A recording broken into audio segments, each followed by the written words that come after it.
webinar series after a long time. It's almost, I believe, 1.5 month. As I know, as a professional, we all were busy completing our annual filing.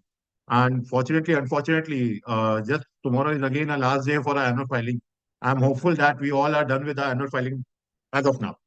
If not done yet, then definitely not much time is left, and there will be no extension as of date, right?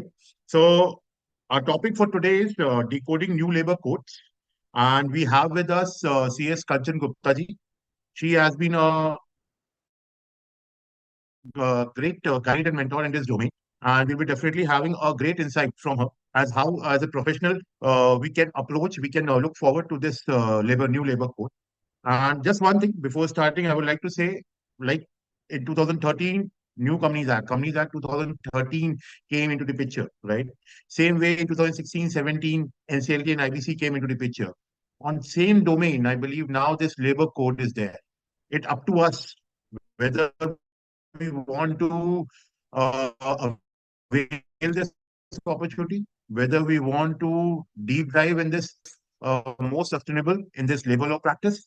So it's completely up to us. So I believe it's a right time to start looking forward to it and start, you can say, introspecting in this domain. Just to take it forward, I will just give you a brief profile about Kanchanji. She is a company secretary and a corporate transaction lawyer, where she heads the corporate and commercial practice. She is a practicing company secretary, registered trademark agent, and a law graduate from a reputed university with a strong academic credential, complemented by hands-on transaction experience. With over 10 years of experience in the field of corporate law, FEMA, SEBI, regulation, and labor law, she is widely recognized for her innovative thinking, solution-oriented approach, and practical legal advisory. Her expertise spans corporate structuring, regulatory compliance, cross-border transaction, and strategic legal advisory. She has also been actively involved with startup and growth stage companies, advising on end-to-end fundraising transactions, including pre-seed, seed, debt, and compulsory convertible note funding, Series A rounds, acquisition deals. She has been part of the core advisory team in over 50 domestic and international transactions, with deal size ranging from USD 50,000 to USD 10 million. She has also served as a compliance officer of a BSE listed company, giving her deep exposure to listed company compliances, corporate events, disclosures, and governance framework. She is a well-versed in companies structuring FDI advisory, outward investment transactions, and setting up of branch and license office in India. Her practice involved extensive advisory on FEMA, including advising foreign companies on entry strategies into India, regulatory approval, and ongoing compliances, and making her trusted advisor for both Indian and overseas clients. And yes, she has also been giving regular trainings on this new labor code, and she have a great exposure in this labor law domain. So, Kanchanji, we are looking forward to your insightful, you can say, knowledge sharing here. And over to you. Thank you, Abhinav sir. Thank you for such a kind introduction about me. And yes, you have rightly pointed out this code has given immense opportunities for the professional. Just like you rightly pointed out, as when IBC came into the picture, it gave a new segment and new opportunities to enter the new company secretaries as well as the old company secretaries. Why? Because the old company secretaries and new company secretaries and every professional is at par just because of the fact the new law, new code has come into the picture. Similarly, the same scenario is with the 4 new labor codes. Although the code is the summary, or I should say sum up of all the existing laws, but yes, every professional need to read it. Similarly, if any new professional is joining the this labor code session as well as this labor segment, they all need to read the law. So we all are at par. It gives us immense opportunity to come in the field. I will walk through. No, I don't have enough ample time to cover all the 4 labor codes, but definitely I will be giving some insight to you so that every professional must want to enter in this field, in the field of advisory. You all will be pleased to know I am taking the clients on a retainership basis for the labor law compliances and related advisory. And since I am doing so, you guys are also can do the same, be it a HR professional or be it a company secretaries or be it anyone whosoever is want to enter into this new field, labor code, you guys have an immense opportunity. Why? Let me tell you. This is the segment which is very, very not touched by the professionals. Generally, some of the company, let's suppose you incorporate a company, being a company secretary, incorporation of a company is our by hand task. Let's suppose we incorporate a company, we try to take the client on a retainership basis. Definitely, when we incorporate a company, the business runs, and business run with the help of employees, and whenever the employee come into the picture, this labor code automatically comes into the picture, and that's how this labor code is become also important for you. And you can, it is very, very easy for you to fetch the client, because you guys are the one who has found taken founders towards the incorporation journey, and you can also help them in the administration and compliance work of labor code. So you will not need to take any much effort regarding this.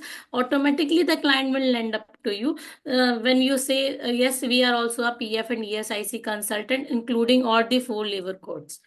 So now decoding the 4 labor codes, let me walk through towards the journey. Just a request to everyone that if there's any query, they can drop in the chat box, right? We'll take it after the closing or and completing the PPT. And yes, keep yourself mute during this complete delivery. Thank you. So the journey of new labor codes, now Code of Wages 2019, Social Security Code 2020, Industrial Relation Code 2020, and Occupational Safety and Working Condition Code 2020. These are all 4 codes which the journey of it started on July 2019, and in 2020, 27th of July, it has been published. So now we are at 2026. Almost 5 years has been given by the department to run through these all labor codes, but unfortunately, or whatever you can say, no one has taken a deep dive into the code, despite of the fact it was published back in July 2020. But nonetheless, they have, due to COVID and other scenarios, they have now implemented this on the 21st of November 2025. Since it has been now implemented, now it has become the code, and code to whom it is applicable, 34 states and union territories, and social security code is applicable on 32 states, almost all across India it is applicable. So if we take about the new labor codes, we will cover one by one. New wage code 2019. It subsumed all 4 labor laws. All 4 labor laws. So what I do mean by, all the labor laws of the country, whatever is applicable there as on date, has been subsumed in these wage code. In these 4 wage code, all the labor laws, how many has been clubbed in which code, what is the now scenario, current scenario, that can be explained at a later slides. Now if we look at the era, how and why, what is the need of this original new labor laws. But we must understand these old labor laws was at the time of prior independence or immediately after the independence. If you look at the act year when it was implemented, like Workmen's Compensation Act 1923, Trade Union Act 1926. It was pre-independence era, when we were also under the British laws, we were under the what should I say, under the comprehension and under the forceful era of British laws, right? So which is why even then, now after 77 year of independence, we are still following up those laws. So in order to avoid those complexities, in order to avoid those ambiguities, now it is what's very much requirement to implement these labor laws and these labor codes. Now, I should focus on why and what this new labor code has come into the picture and what it actually gave to the country. First, the consolidation and consonance of concepts and construct of the law. What I really do mean by, if you look at the old labor codes, old labor acts, where wages definition is different in Payment of Wages Act. The other wages different, the definition of wages is different in Maternity Benefit Act. There are a lot many definition of wages. Even the EPF has certain other meaning. ESIC has certain other meaning. If we take the wages scenario as on date of ESIC, we have to club the gross salary of the employees. But if we take the PF, under PF, what the wages is the gross salary plus special basic salary, basic plus DA plus the special allowances. This is the definition. So there are a lot many ambiguities कि किस act में हमें कौन सी wages लेनी है, and there are n number of scenarios where even the Supreme Court has given the judgment ki nahi, this in this particular act we have to take this definition of wages. So what this new labor code has done, it has consolidated all the concepts, it has consolidated all the labor advisory issued by the department till date. It has consolidated all the Supreme Court orders, and now with the help of all these consolidation, this new labor code has come into the picture. How and to whom it is friendly. Please understand, this is the hierarchy of friendliness of this labor code. First, this is the employee friendly. So many provisions, and in fact, majority of the provisions of this labor code is the employee friendly only. After that, it comes to the employer. After that, it comes to the department. So while designing and while drafting this labor code, the priority is always given to the employee and the rights of them, to secure the rights of the employees and the employers, and thereafter the department comes into the picture. If you look at the concepts, now they have also come up with the concept of inspector cum facilitator. That will also be discussed in the later slide, but just to the glimpse of this.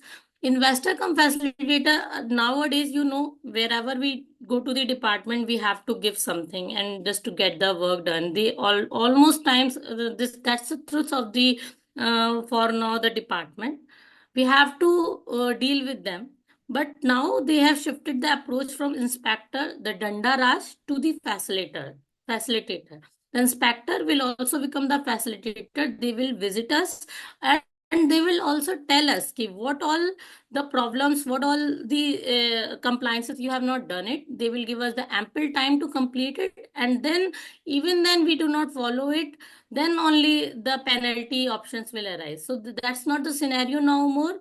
No more any inspector will come, or any labor department officer will come and start harassing us. No, with the help of new labor code, this will be automatically shifting from inspector cum Raj till facilitator.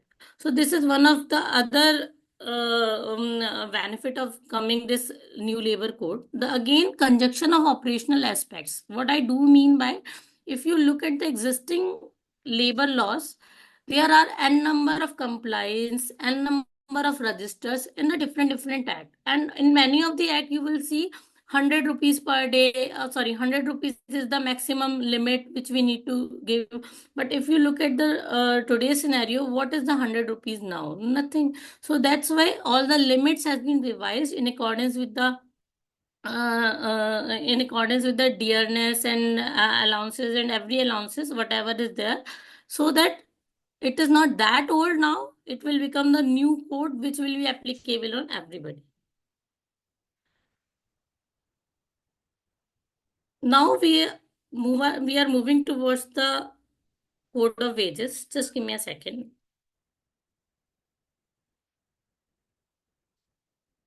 Yeah. So all the acts, the Payment of Wages Act 1936, Minimum Wages Act 1948, Payment of Bonus Act 1965, and Equal Remuneration Act 1976, all acts have been repealed. All these 4 acts have been repealed and subsumed in the new wage code. What is the main objective is to ensure minimum wages and timely payment to workers. In the last acts, it was seen sometimes some employers pay till the 7th of the succeeding month. The other time till the 15th of the day of the next month, salary is not being remitted to the employees. So now they have also ensured to what extent, how much time the salary should be released to the employees and the workers. It is applicable in all the industry and service sectors. If you look at the applicability of these code on wages, it is applicable in all the industry and all the service sectors. No, even the educational institutions, hospitals, educational organization, everyone on every organization, even the charitable organization, on all kind of industries, even the government agencies, what is the PSUs I should call, and everyone, this code on wages is applicable. They have given the exhaustive list of permissible deductions. Now we need to understand, before taking up this deduction point, we need to understand what is wages. And you have all have listened that take home salary will be less now, or there are other scenarios going on in the market. Now what will be the PF amount, what will be the wages have done the uniform definition in all across the acts. Yes, you are right. The uniform definition of wages has been inculcated in this. And what is this? Whatever the type of remuneration you are giving, whether by way of salaries, allowances, or in terms of money, or in terms of kind, in terms of employment, either express और implied, आपने बोला है कि आप मेरे अंदर employment में हो, या आपने बोला है कि आप मेरे अंदर employment में नहीं हो, either express और implied, कुछ भी तरीके से अगर आप किसी को भी remuneration दे रहे हो, so all will be covered under the definition of wages. Now wages will include three things. Number one is the basic pay, second is dearness allowances, and the third one is retaining allowances.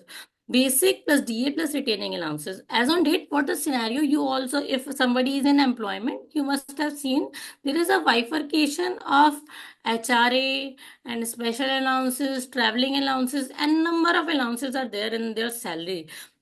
Why the people do so, I will make you explain in the coming example. But the only reason of doing so is to make the basic pay as less as possible. Why? Because on the basic pay, we do calculate the gratuity, we do calculate the maternity benefit, all the other benefits like employee compensation, and all the benefits, whatever is going to be given to the employee is calculated on basic pay. Now, what they actually did and what is the intention of uniforming this wages, definition of wages is, they have increased the basic pay. What the fundamental they have given, whatever the salary you are receiving under the gross salary before any kind of deduction, whatever you are receiving, 50% of that gross salary should be the sum of basic dearness allowances, retaining allowances. What I mean by, let's suppose I am getting 1 lakh rupees as a salary from a company. Now, if we look at the previous scenario, under the old system, decide any basic salary. I hope my screen is visible. Under the old and existing system, basic wage plus dearness allowances, earlier it was fixed at 30,000. Although the person is getting 1 lakh as a drawing salary, the basic plus dearness allowances is the 30,000. Rest are the different allowances, HRA, conveyance, special, or anything. So with the help of this, 1 lakh is the total salary, 30,000 is the basic plus DA, 30,000 is the HRA, 10,000 is conveyance allowances, and special allowances is the 30,000. Now what is actually changed?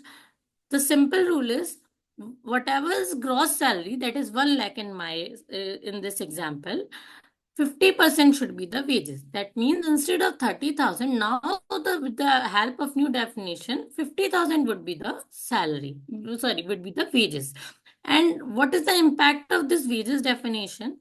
Now, if you look at the example at the downside, the bonus is calculated on the wages. Earlier, it used to be calculated on 30,000.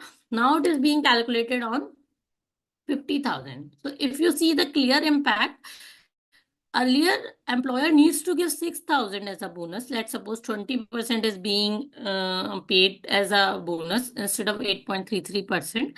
Now the 10,000 is being provided by the employer to the employee in terms of bonus. Similarly, the maternity benefit, earlier on the wage on 30,000, now on the 50,000. Similarly, on the gratuity side, it is calculated on, earlier it was used to be calculated on 30,000. Now it needs to be calculated on 50,000. So if you look at this scenario, this has given the impact on the pocket of employer. Earlier in the terms of social benefits or social security, the employer needs to give amount on the lesser side, basic plus DA. Now the definition still remains same, basic plus DA plus retaining allowances, but what changes the capping of 50%. The 50% rule, gross salary ka 50% is become the new wages, and what and on that particular wages, everything, every kind of contribution, every kind of bonus, gratuity, every kind of benefit will be calculated. I hope this is clear. If we look at the definition, they have clearly mentioned basic plus DNA allowances plus retaining allowances will be considered as wages. But what all will be exclusions out of it? Statutory bonus, any value of house accommodation, provident fund, conveyance allowance, HRA, different special expenses, overtime allowance,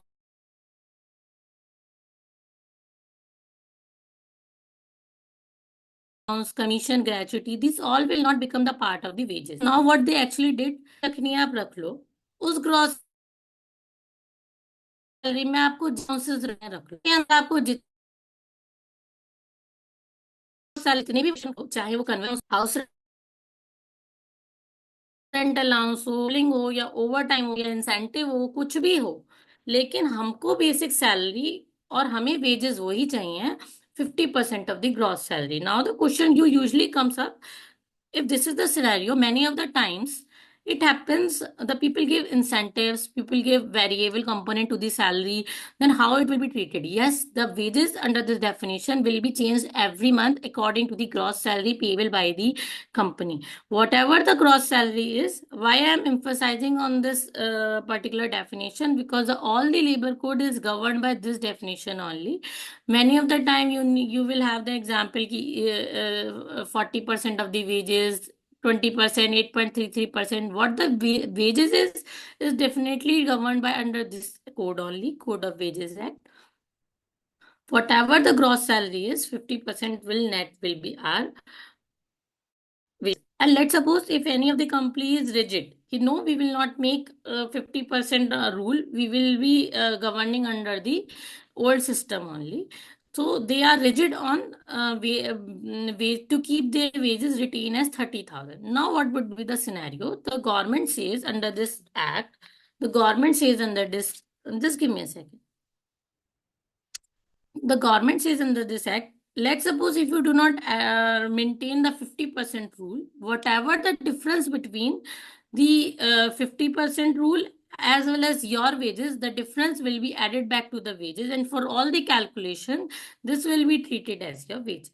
So in this particular old example, if the employer or any of the company rigid on the fact that they do not want to scale up their basic wages up to 50,000 or keep the basic plus DA plus retaining allowance as 50,000, in that scenario, the 20,000 differential amount of 30 to 50, the 20,000 will be added back to the wages, and for any calculation, be it a PF, ESIC or anyone, it will be considered as 50,000 instead of 30,000, irrespective of the fact that you have mentioned in your salary sheet or in your books or in your anywhere as 30,000. So the differential amount will be added back to your wages definition.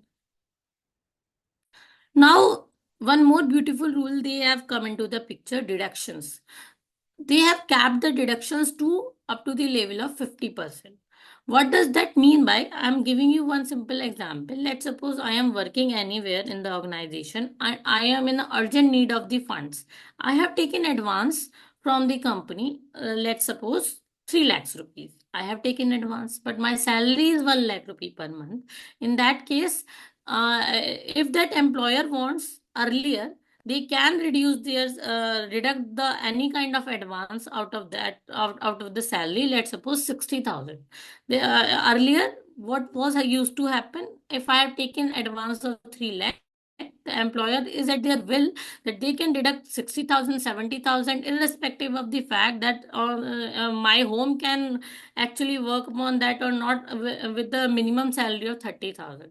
So in order to safeguard the employee, what they actually come up, deduction from the wages, be it a fine I have made loss to any employee, or anybody I have done absence from the duty, or accommodation given by the employer, or recovery of advances, what the actual example I have given just now. The deduction of any kind of this should not be exceed 50% of the employer's total wage. What they actually mean by, अगर आपने advance लिया है कोई बात नहीं है, आप उसको 6 महीने में कवर करिए, 7 मंथ में कवर करिए, but at any point of time किसी भी एम्प्लॉय का डिडक्शन 50% से ज्यादा नहीं होना चाहिए.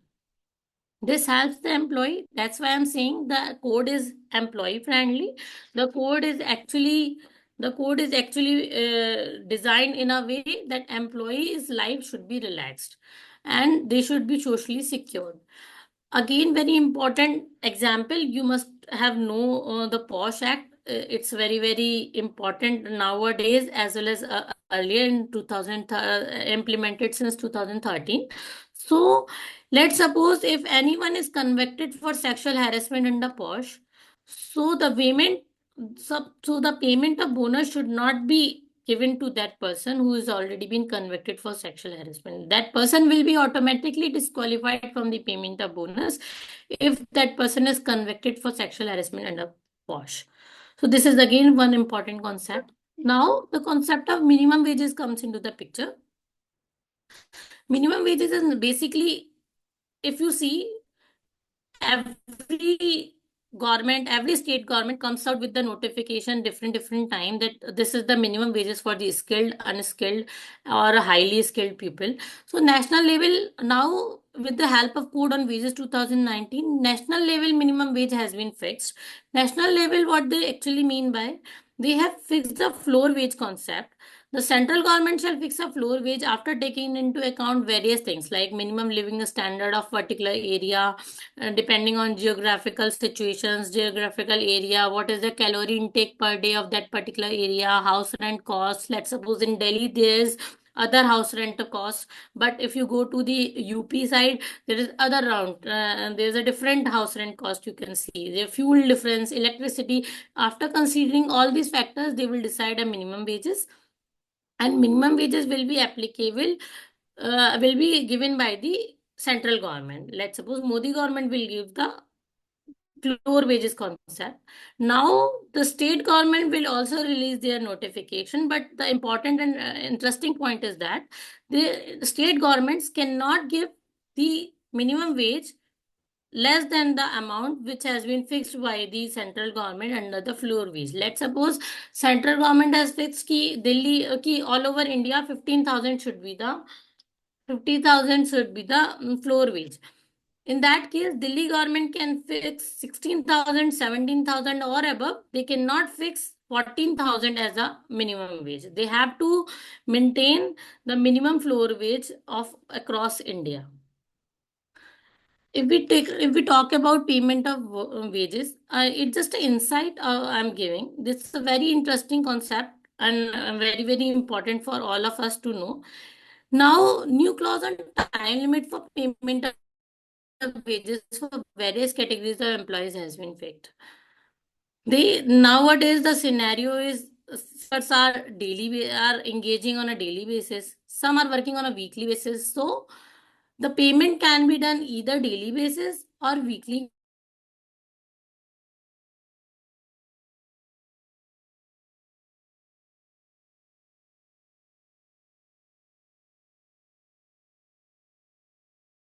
basis.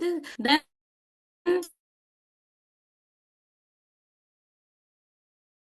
that is for weekly holiday, fortnightly basis on 15th day before the end of second day after the end of fortnight, or if we are paying the monthly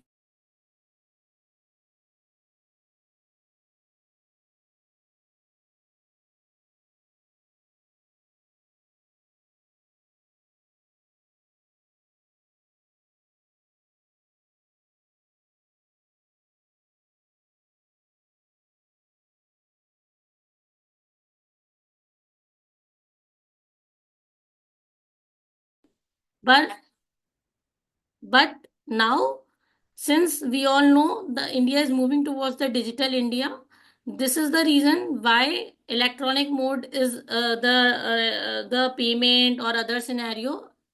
Everywhere you will see and witness the electronic mode concept in the law. Now the time limit for payment of wages. This is the very, very tricky concept, I should say, they have come up, and very, very relevant to all of us to know as well. If an employee is removed, dismissed, retrenched, or resigns, or becomes unemployed due to closure of an establishment. Nowadays, everyone buy and then resign. So within the wages shall be paid, FNF settlement should be done within 2 working days. ये वह बहुत ही important concept है, लेकिन unfortunately ये कैसे implement होगा that will be known to us with the help of rules. Rules are yet to be notified on the same. What they actually mean by, अगर कोई एम्प्लॉय आज गया तो उसके 2 दिन के अंदर अंदर आपको उनका FNF देना है. अब यहाँ पे एम्प्लॉयर्स क्या प्रॉब्लम फेस करते हैं, if you are advising your employer, in that case it will become very difficult for you as well to advise कि now what to do. Generally in the companies you will find there is a payment cycle. अगर आज payment cycle है तो अगले 15 दिन की payment आज होएगी, पिछले 15 दिन की पेमेंट. सिमिलरली 15 डेज की गैप में और 7 डेज की गैप में they do the payment. If the employee go today, they have the resign from today, and but the law is saying within 2 days you need to give the FNM. Many times director is not available. How you will process the payment? Many times the person who has the banking access, that person will not be available. So how this provision will be implemented? This needs to see with the help of rules whenever it will be notified. But yes, for now, under the Act, this is the scenario that FNF should be paid within 2 working days. That I already told you, a shift in the status of inspector to inspector cum facilitator. Now the inspector will not unnecessarily harass you. They will come to you. They will do the online inspection, web-based inspection, just like the ROC is doing nowadays, or income tax is doing that. And inspector will tell you immediately after receiving your documents what all problems you are doing in the compliance or everything, and that person will become a facilitator and guide you towards the process how you can rectify that. Still, since since a long time the country is facing with the inspector Raj, now we also don't know how this I should say shifting will take place from inspector to inspector come facilitator. But yes, for now under the law it is given like this. Now the inspection scheme to include web-based inspection. This is the very important concept, and this is a new opportunity for the professionals too. Because your client doesn't know, web-based inspection can also happen. As a professional, you can guide them. You have to complete your documentation. You can face the inspection anytime from the department.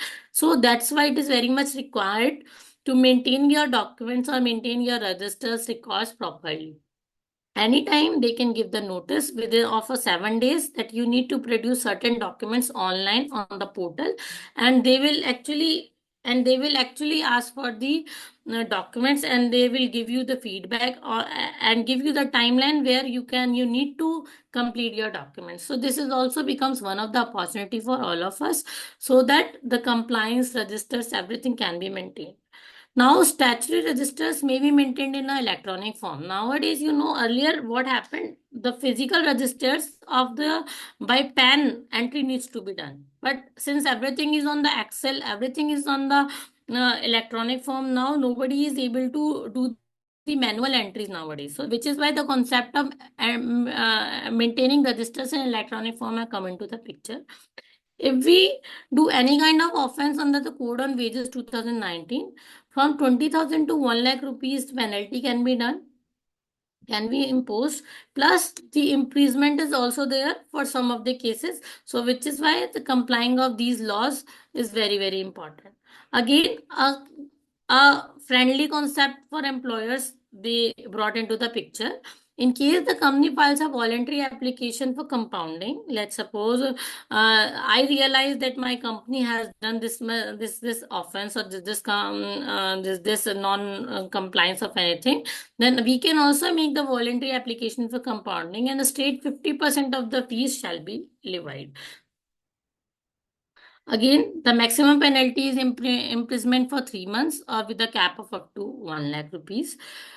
The code many times has decriminalized all the offenses except where it is a repeat of a similar offense within 5 years.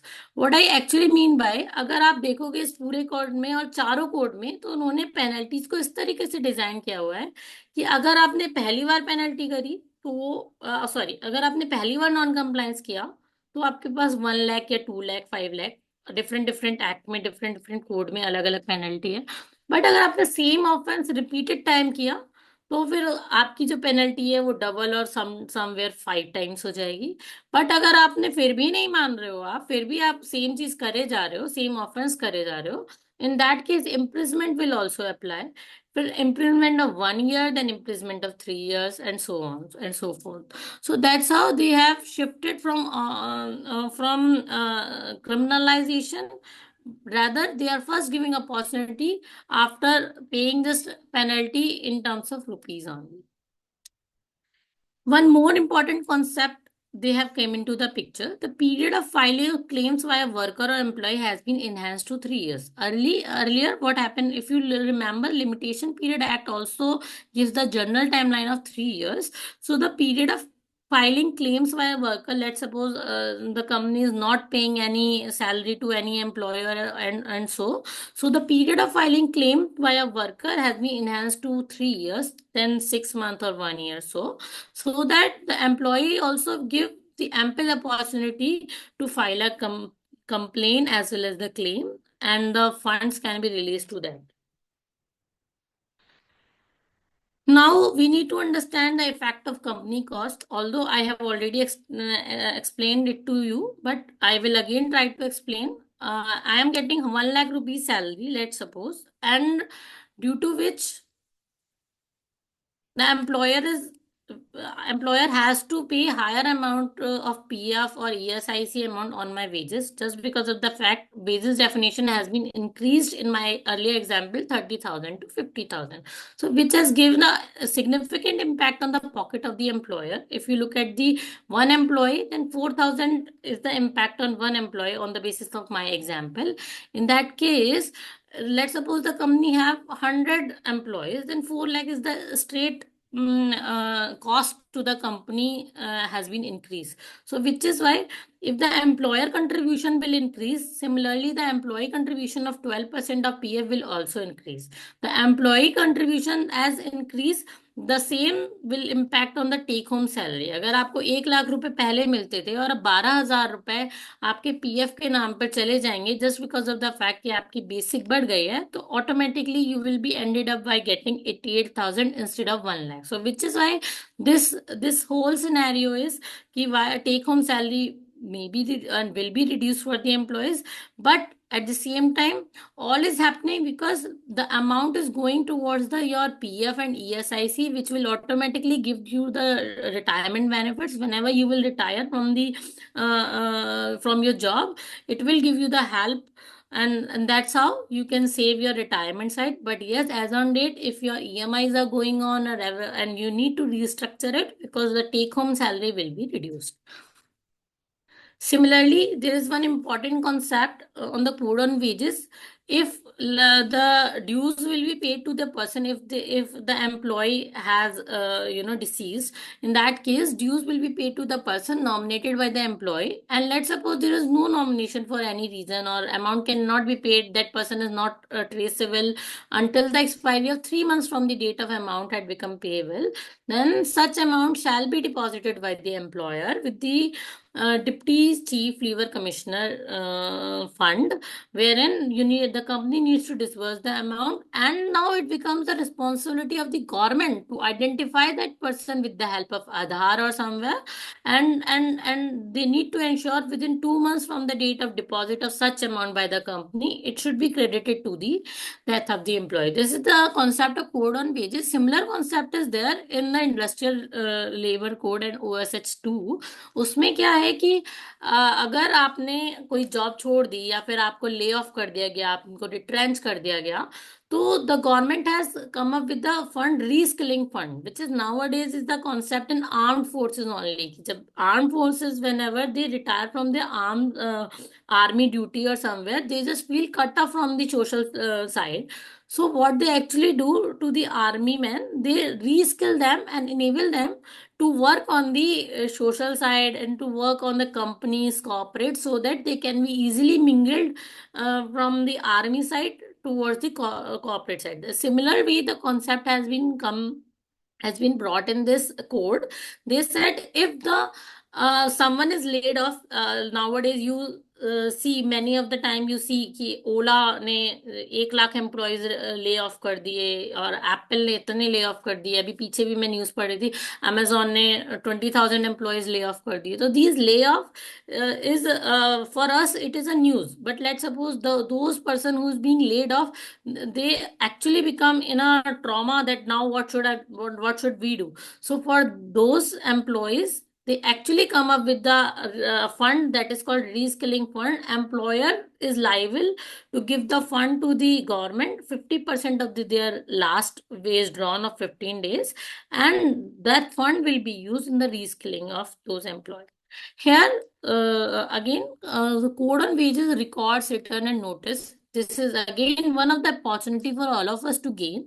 Code on wages mandates the employer to maintain the register. There are lot many registers like muster roll, wages, such other details. Even I am maintaining for most of my clients these kind of registers. I usually guide them like how to display the notice on the notice board, what to be displayed, how to issue the wage slip. And this code has given the immense opportunities. How? Let me tell you. In the upcoming slide, you will get to know the company is now required to issue appointment letter. आप सबको लग रहा होगा appointment letter तो सबको मिलता है, लेकिन नहीं, सबको नहीं मिलता.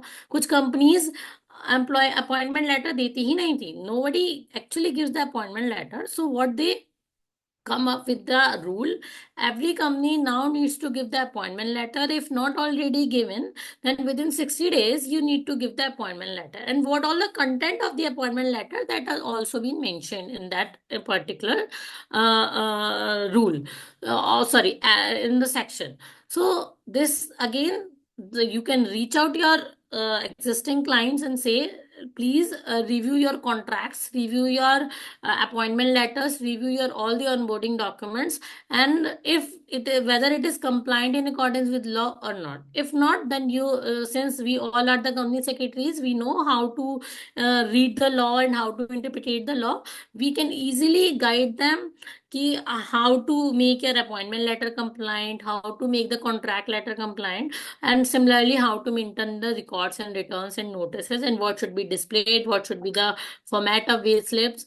Although the formats of many of the registers are yet to come with the and it will come when the rules will be released, central rules as well as the state rules. But yes, again, this is the opportunity for all of us to pitch our client. Now, if we look at the benefit of this Code on Wages Act, it has transformed an old and archaic labor laws. Number second, it has expanded the ambit of the law. What I actually want to say, if you look at the other labor codes, I will tell you, they have covered the gig workers, platform workers. What they actually mean by gig workers and platform workers, we usually order from Zomato, or we take a drive from Ola, Uber. These all are the aggregators workers, the platform workers. But let's suppose that person is now no more delivering, or that person got an accident while delivering any food product, but no one is responsible for that earlier. That employee has to bear himself. But now they have also been covered with the help of this code under the head of platform workers, and now the aggregators who have employed them for these kind of work, they have to pay the social security benefits for all of that. So this is why the ambit of the law has been expanded for the working population. Even the home-based workers are also employed. Let's suppose if I have appointed a nanny for take care of my baby, in that case too, the home-based workers or work from home, the people who are working from home too, they are also being covered under this, subject to the fact that the Shamshabda portal, they should have registered themselves. Ensure ease of compliance, definitely. The ease of compliance will be done because everything is going to be done online. Shram Suvidha portal is already activated long back. If you have observed, while incorporating a company, we also get LIN, LIN, too, from the Ministry of Corporate Affairs. But nobody actually bothers. I do not know how many of you are doing that or not. But whenever you incorporate the company, this is my standard general practice. Whenever we incorporate a company, we usually take a PF and ESIC login, create them and mark them as inapplicable. We need to submit the letter of inapplicability due to threshold. Let's suppose I have incorporated a company today, but suddenly the threshold of 10 or threshold of 20 will not be breached. It will take a time for the company to appoint. But we have the 6-month window. We have to submit the letter to the respective department stating whenever we will cross this threshold limit, we will comply with that. But for now, please do not deactivate or please do not penalty. I have faced the scenario. I have dealt with the clients who are actually receiving the notice that you have not filed the return. Either you file the nil return for your clients for the ESIC, either you file the nil return for the, just give me a second. Sorry. Yeah, either you file the nil return for your clients or you submit the declaration that the threshold will not receive. So this is another ambit which we can think of other than the incorporating a company and doing the share certificate and a stamp duty. This is also one of the ambit which you can do. Yes, they have make the statutory floor wage concept for to be computer based on minimum living condition. This is for now, this is looking like a word कि floor wage आ गया, but it has a huge implications. कैसे? अब if you go to the Jharkhand, because the code is applicable to all of the India, right? So if you go to the Jharkhand, in that case, there might be a scenario the people are not being paid that much. Like maybe they will be paid 5,000. The Adivasi people, maybe they will not be paid 10,000 or 5,000 or so, but the cost of living condition is same. So which is why the with the help of deciding floor wage by the department, by the central government, it is ensuring all of the India will have the same minimum floor wage. It will automatically take most of the people out of the poverty line. So apparent problems with the code is this is the no differentiation between the small size, mid size and large establishment. ये बहुत बड़ा problem है कि small size को भी वही compliance करने हैं, मिड साइज को भी वही कंप्लायंस करने हैं और लार्ज एस्टेब्लिशमेंट्स को भी वही कंप्लायंस करने हैं.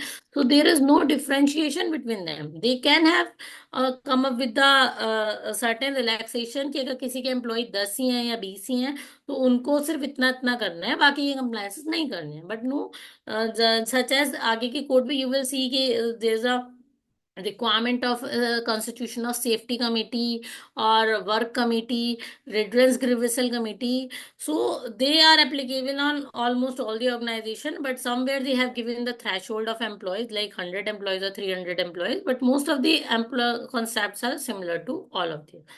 So now we are coming towards the Social Security Code. I hope everybody is with me.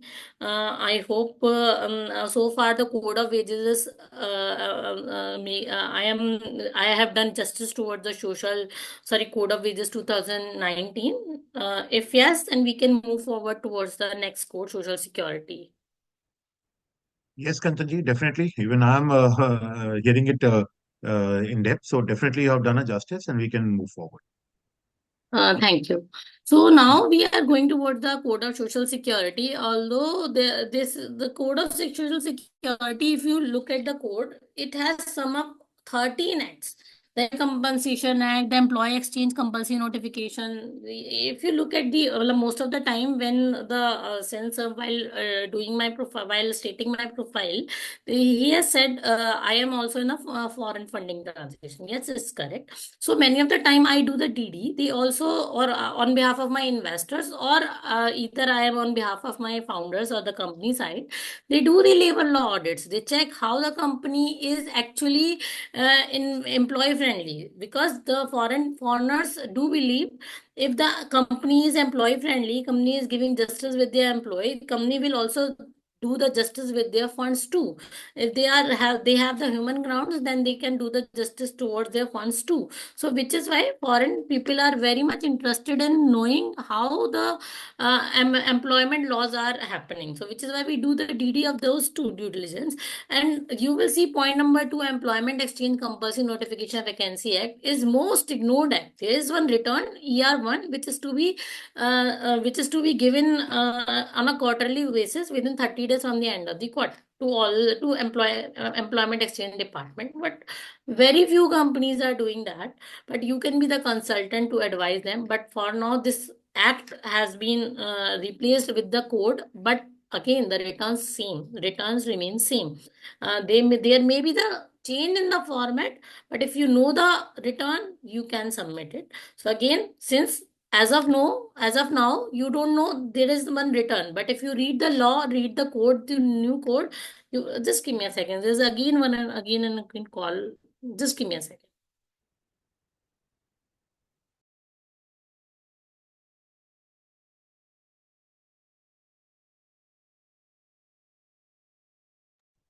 Yeah.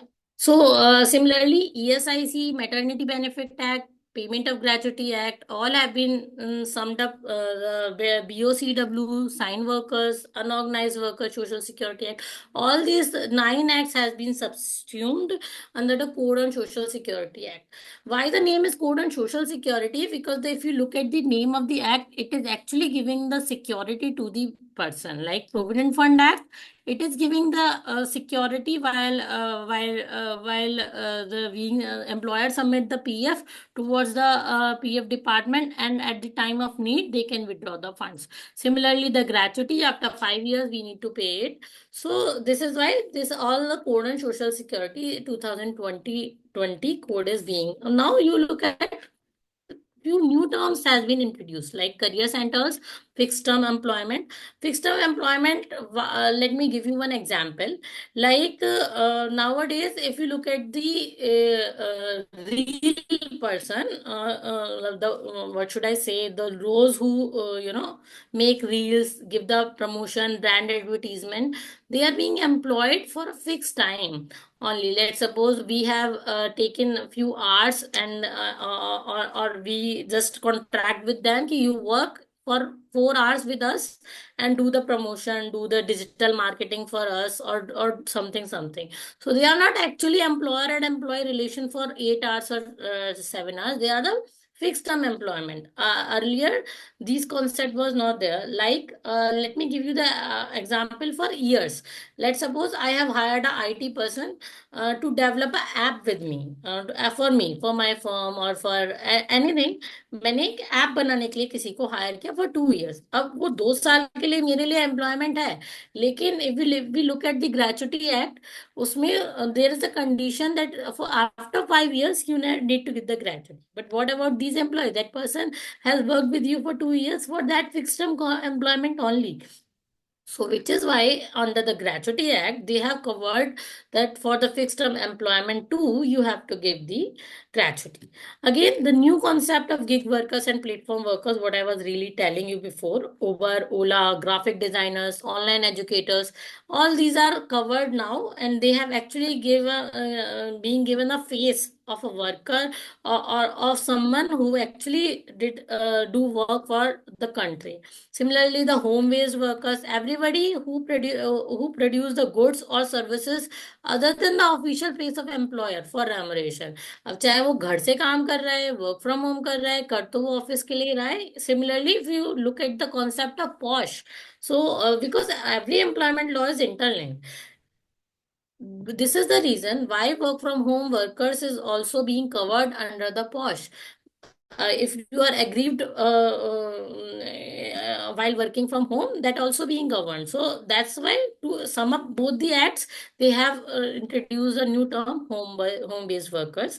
Now, one important concept we know, independent director. Obviously, Companies Act is in our blood.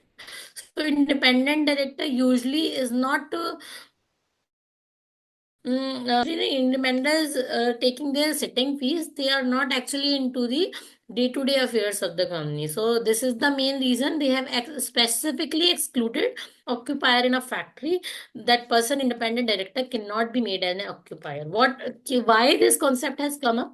Supreme court का एक judgement है जिसमें एक company ने intentionally independent director को सामने कर दिया कि आप यही ऑक्यूपायर है, जबकि इंडिपेंडेंट डायरेक्टर को कुछ भी नहीं पता था। तो फिर सुप्रीम कोर्ट की एक रूलिंग आई जिसमें उन्होंने बोला कि no independent director can not be made an occupier, but that ruling is where it that ruling is nobody knows.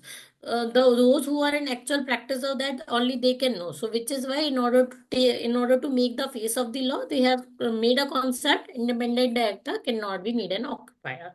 Similarly, contribution towards ESIC and PF falls under the priority payment under IBC law. Earlier what used to happen, PF और ESIC के जो dues होते थे वो IBC law ignore नहीं करता था, but people or doesn't make it as a priority payment.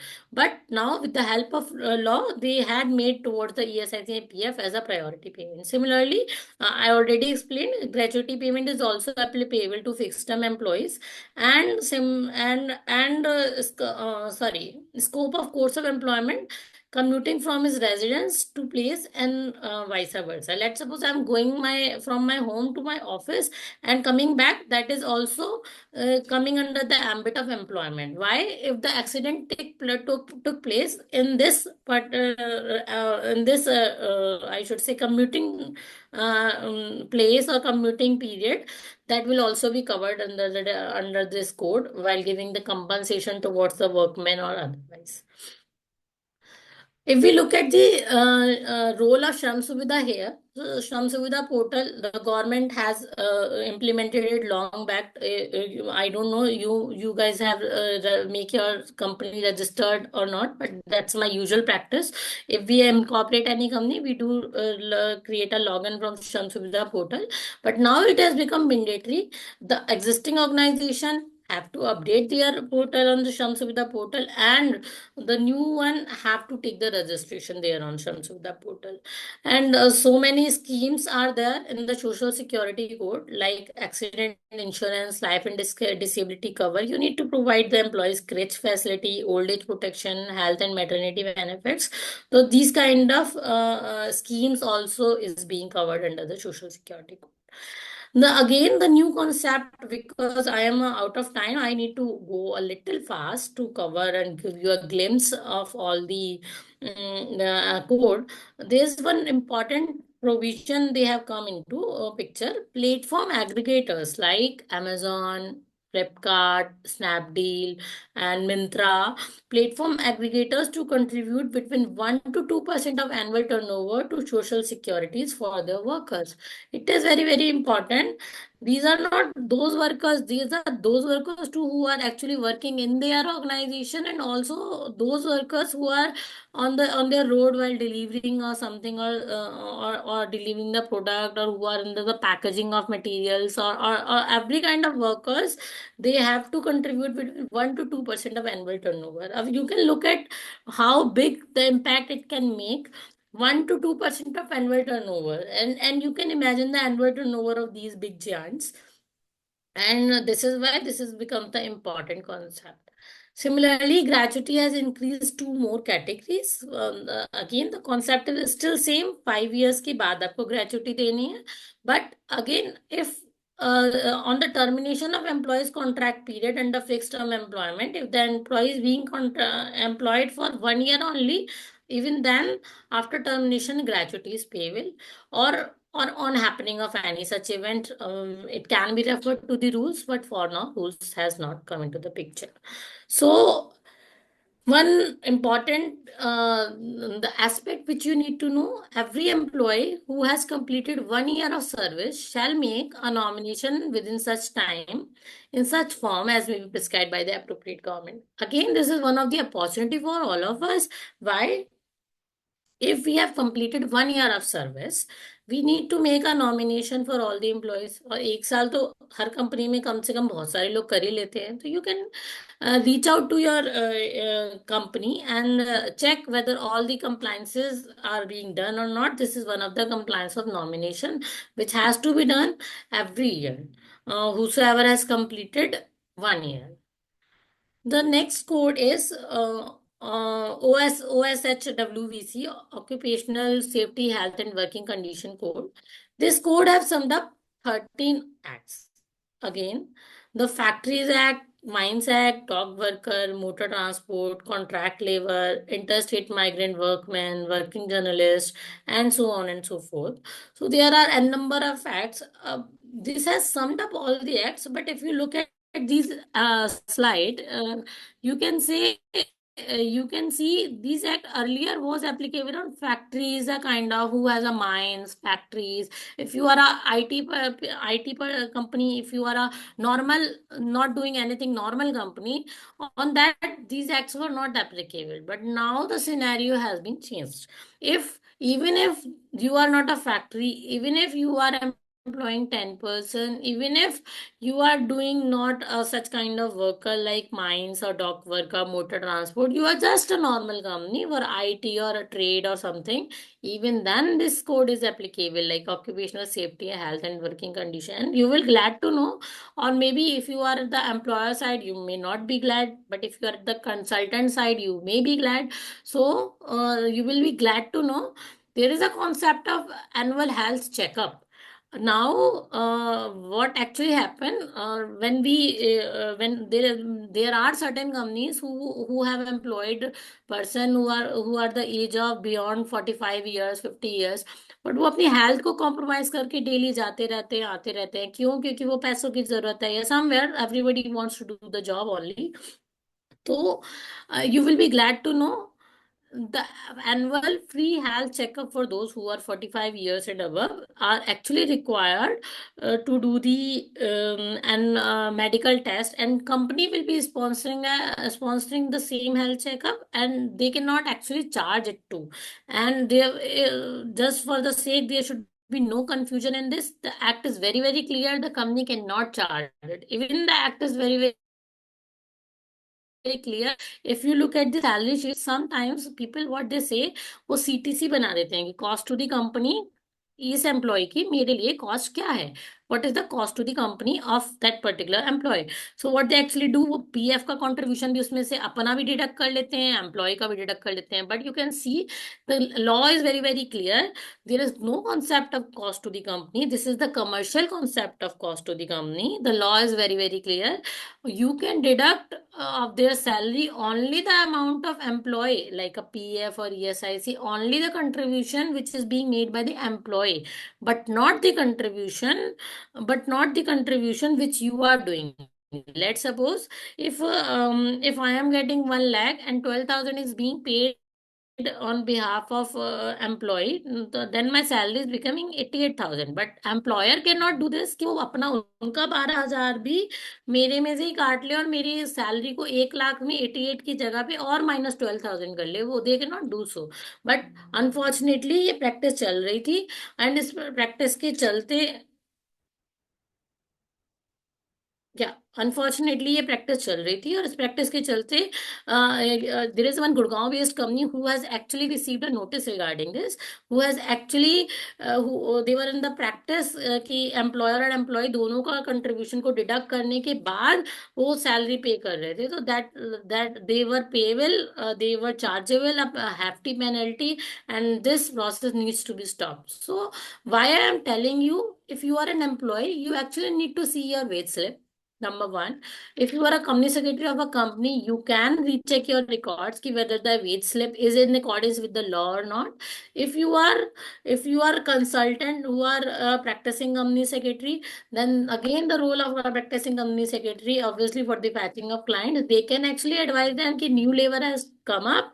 Now there is no more scenario of previous labor laws.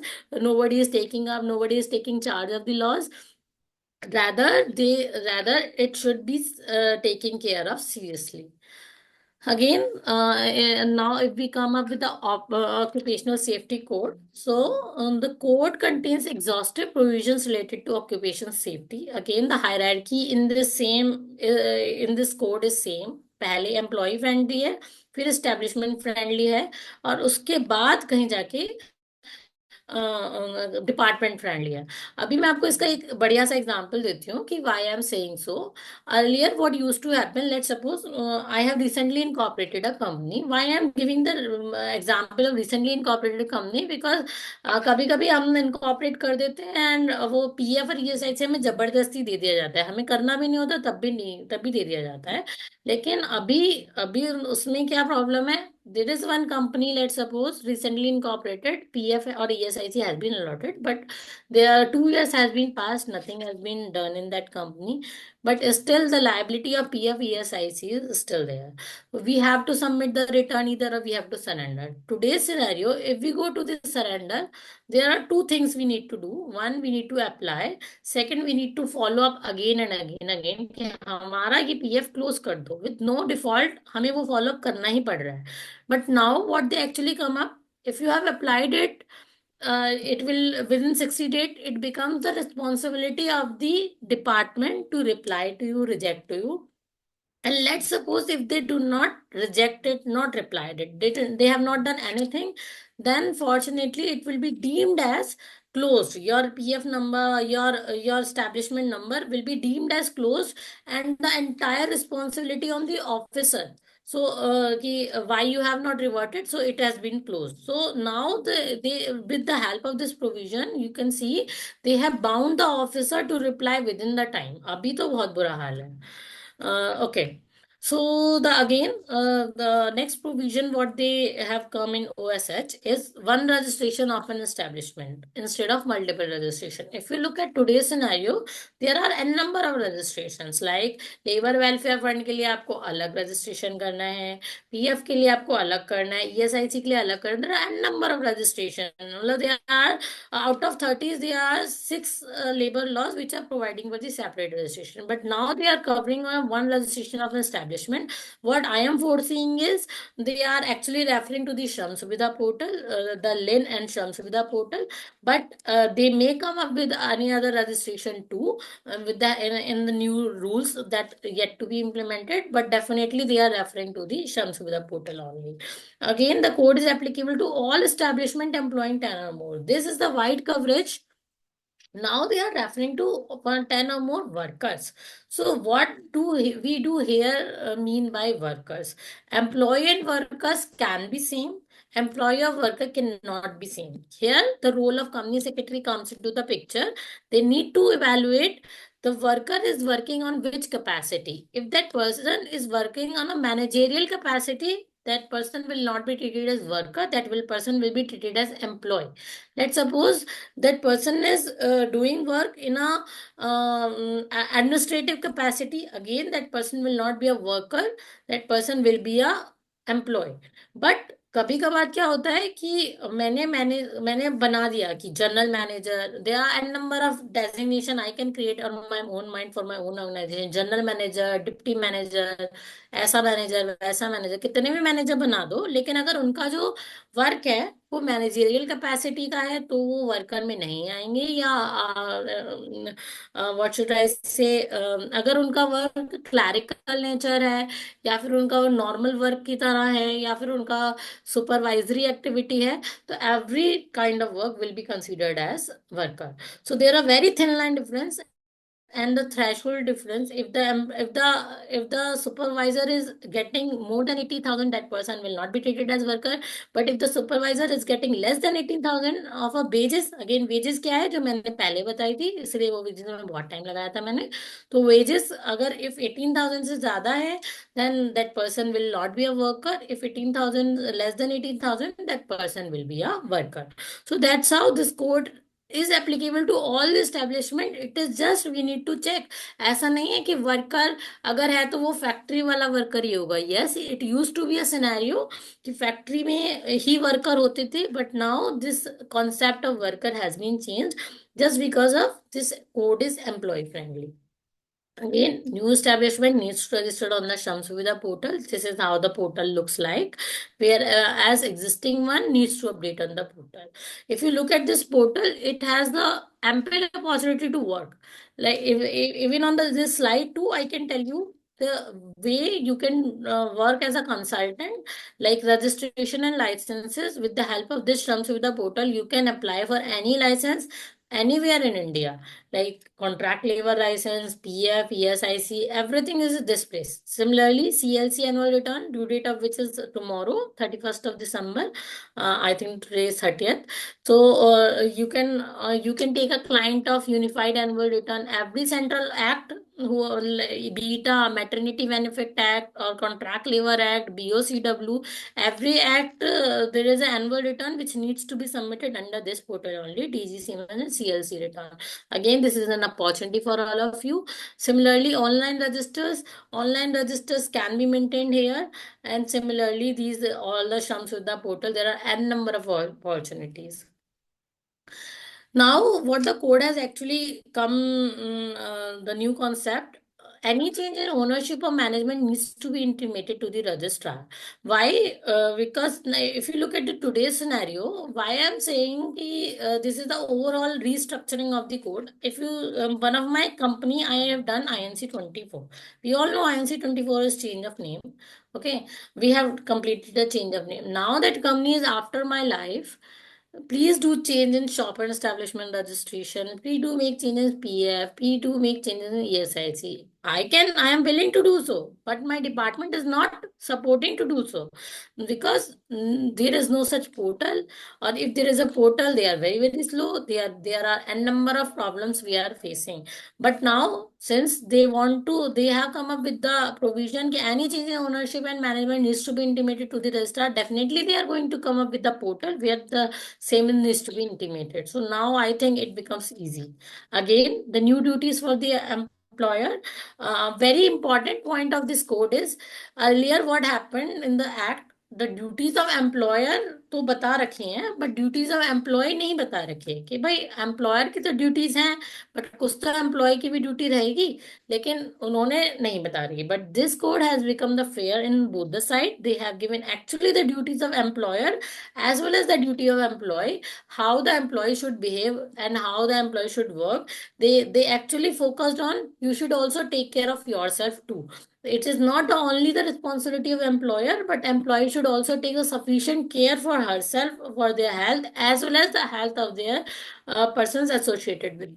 So this has become the employee friendly too, as well as the employer friendly, obviously the next level.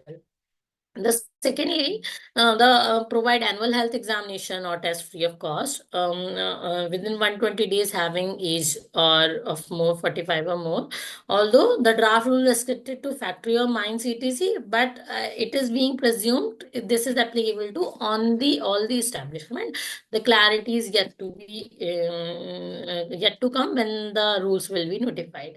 Again, already told, issue a letter of appointment. If you have already not done it, if you are a company secretary of organization, not received letter of appointment, or any other workers not received, you have the 3 months from 21st of November to issue those appointment letters. Look, if you talk about the applicability of these codes have already been applicable and implemented from 21st of November. It is just few clarification is needed like the PF department clarification, ESIC, and the rules are awaited, format are awaited. Rules का काम होता है act को support करना. Here, what the act has already been implemented. अगर कहीं पे लिखा है कि as may be prescribed in the rules or as may be prescribed, only those provisions are not can be implemented. Other than that, every provision can be implemented, whatever is written in the code. So this is very much responsibility of the organization to restructure their ways, to restructure their contracts.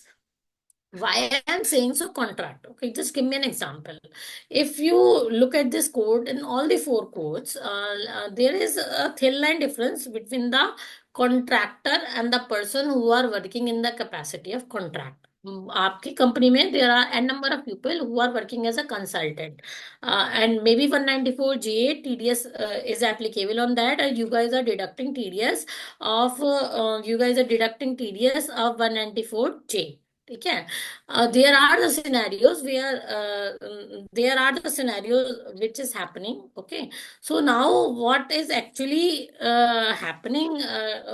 Now what is actually happening in this kind of scenario where the TDS is applicable, but thin line difference is if the contract is stating the person is the employee, even if you are deducting TDS, that person will be covered under this. But if your contract with that person, with that consultant is framed in such a way that nowhere the relationship of employer and employee is being substantiated, only in that case, you will be exempted from this particular code or all the four codes, all the four codes. So now that is the reason it becomes very, very important to review your contracts and check whether these are labor law complied or not. This is again one of the opportunity for all of us. We can check with your client whether your all the employment agreements are in accordance with these codes or not. Again, no charge to be levied on the employees for maintenance of safety and health, including medical examination. Working hours, very important. Flexibility is provided, which increases 9 hours to 12 hours, subject to 48 hours. So 48 hours in a week. 48 hours in a week, and the act is saying 12 hours we कर सकते हो. So that means in a way, the code is also promoting for those organizations who actually allow their workforce to work for 4 days only, and they can stretch till 12 hours for 1 day. That's 3 days leave, 12 hours work. Similarly, women employment. Earlier, women were not allowed to work in a night shift. There are many companies who actually wants to allow the women to work in a night shift, but specific approval is required to be taken. And now they have actually allowed to work in a night shift, subject to her consent. Consent of that woman employee is very, very necessary to obtain, and provision of safety and security like transportation, cab providing, pickup, drop facility needs to be provided to that woman employment. So while onboarding the employee, you have to take the prior consent. Similarly, the consent is also required to be taken when the overtime is being received. So again, this code is employee friendly. So everywhere, wherever they think the harassment of employee can be done, they actually take and specify the provision for the consent to obtain from the worker for overtime, be it a overtime or anywhere. And time slot for such night shift shall be from 7 p.m. and before 6 a.m. That's not the scenario like 12 p.m. 2 p.m. से start होके सुबह हो रही है. They have the standard shift they have given, but again this can be revised in the draft rules. That is subject to the as and when the draft rules come. There's one more facility they have given. The canteens are required in factories or other establishment with 100 or more workers, and crèches are required in factories or other where more than 50 workers are. Now the people say one more concept they have come up, the co crèches. Like if there's a building which has so many companies, they can provide the facility that all the organizations can sum up and can hire one crutch, and in all the companies, women employee can go there and look after their child in accordance with the code, and with the permitted time slots they can give, with the term permitted breaks, maternity breaks, and with the permitted breaks to visit that crèche can be taken. But yes, canteens are required in factories with 100 or more workers, including. Now, industrial relation code, this is the last code which we are on to. Then we can definitely take up the queries in session. Industrial relation code, as you can see, you must see and you must be thinking that these codes are related to trade union, industries. Again, this is not the only scenario. The Industrial Dispute Act 1947, Trade Union Act 1926, and the Industrial Employment Standing Orders Act 1946. These all acts has been repealed and subsumed under the Industrial Relations Code 2020.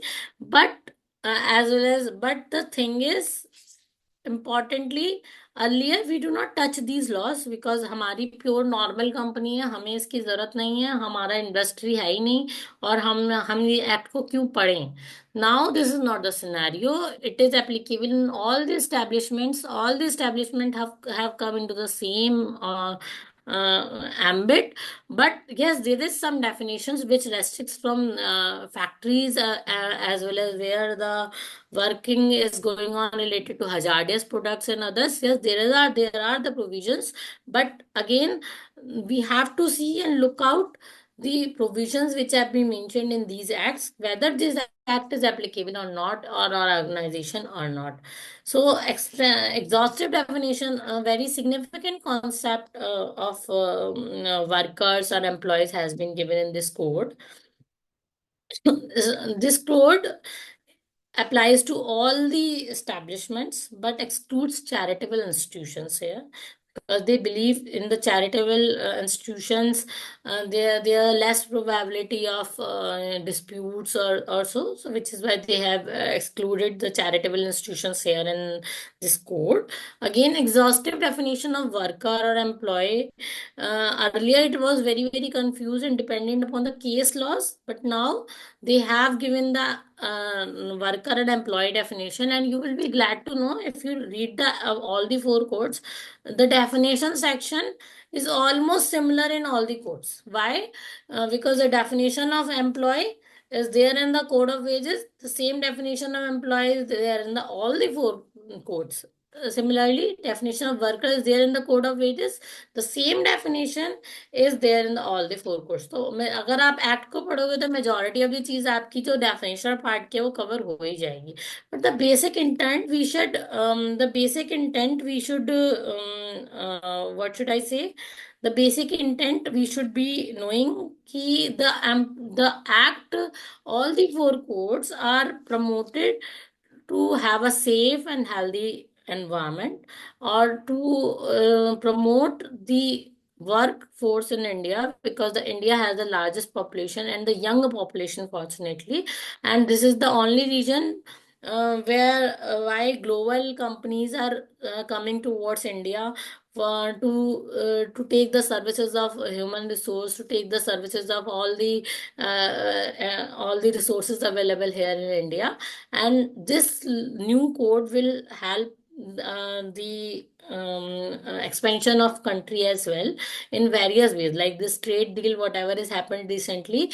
In that too, this code will also take a major will play a major role, because as soon as the more investment will come into the India, again the companies will set up. Our role will be work. Our role as a governance professional will work, and the governance professional will also include the employment professionals as well. Again, the no sorry, now what the scenario is, standing orders. They have given the standing orders, model standing orders. Standing orders, what we really do understand by standing orders are a order which is applicable to all of us. Key conditions which a company, which a organization, which a factory wants everybody to follow. That is the standing order. So nowadays there are no uniformity in the standing order. although even now too, everybody is free to draft their own standing orders. Everybody they can have their own terms and condition, but just for the sake of uniformity, they have also given the model rules, model standing orders, how the standing order should look like to all the industries. And up to 300 workers, there is no requirement of the standing order, and beyond 300 workers, there is a requirement of standing order. Again, this is the wide opportunity for all of us. I should say कि ये जो अभी मैं code discuss करने वाली हूँ, this code has given the ample opportunities. Then the next slide you will get to know how just like NCLT, how the industrial tribunal, we all can play the role, and how much the importance of these rules or these code are going to play in the life of our professionals like us too. So similarly, this is again an opportunity for all of us to read and to draft that standing order. And one of the webinar, or I should say one labor officer I have listened, they actually praised the company secretaries. They said the Haryana-based officer that was, they said the standing orders drafted by company secretaries are very, very good and very, very at the point, because we are the professionals who are actually born for draftings, be it be it the agreement drafting, or be the drafting is on our blood. Similarly, like a MCA portal, चाहे वो कितना भी change हो जाए, but वो हमारे रहेगा blood में ही तो इसीलिए ही सिमिलरली ड्राफ्टिंग भी हमारे ब्लड में ही रहेगी। तो स्टैंडिंग ऑर्डर्स को ड्राफ्ट करना भी अपने आप में एक चैलेंज है sir. Not only the standing orders, there is one more opportunities for which we are also working, the HR manual. HR manual consists, there are lot many policies, lot many leave policy, maternity policy, equal opportunity policy. There are lot many policies to be drafted under the labor codes. So if you are good at the drafting, let's try and explore the skills of drafting in this scenario as well, in this field as well. We can draft the POSH policy, we can draft the maternity policy, we need to draft privacy policy. Similarly, we need to draft these, what should I say, leave policy. The whole HR manual is itself is an opportunity for all of us for drafting. So again, the same is the standing orders. Again, promotion of bipartite mechanism of resolution dispute. What is that meaning? Bipartite mechanism. So first of all, in this, they are giving the option of arbitrator. Although the Arbitration Act, what is actually we understand is different from this arbitration, what is given in this what is given in this code. What I really do understand by arbitration, there is a dispute between me and other worker. I and him both can decide कि this person will be our arbitrator. So this is not very much similar to the Arbitration Act, but yes, the roles and responsibilities will be same, but the powers will not be same.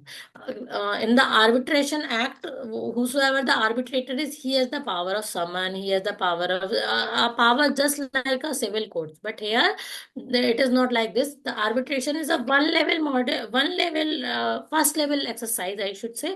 अगर कोई dispute होता है तो मैं अपने मनपसंद का arbitrator choose करके उनसे अपना आर्बिट्रेशन अपना सॉल्व करा लो। अगर वो नहीं होता, then we need to approach to the conciliation. Conciliation में government based conciliator can be appointed, they can arrange for conciliation between two. अगर वो भी नहीं होता, फिर now you can go to the industrial tribunal.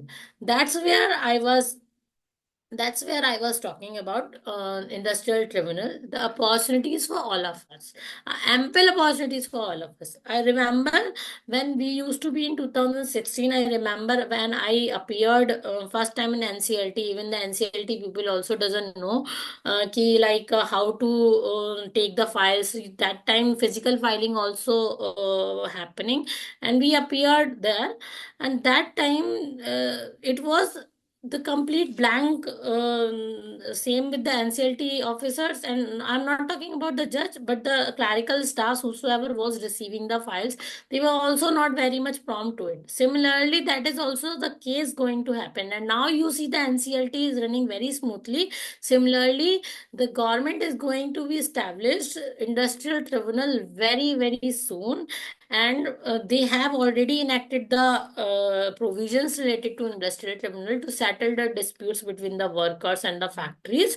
And so far the industrial tribunal has not yet been what should I say, formed. But as soon as it is formed, it has bring the ample opportunities for all of us. I am not very sure. I believe ICSI will also give a recommendation there to include company secretaries to appear and solve the cases.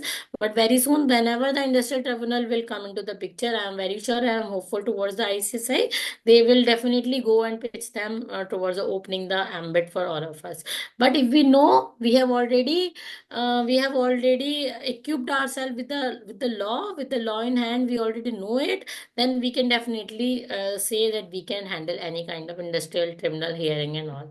So this again becomes a very, very beautiful segment, I should say, interesting segment where we all can step in, and this can be a fruitful journey for all of us as a profession.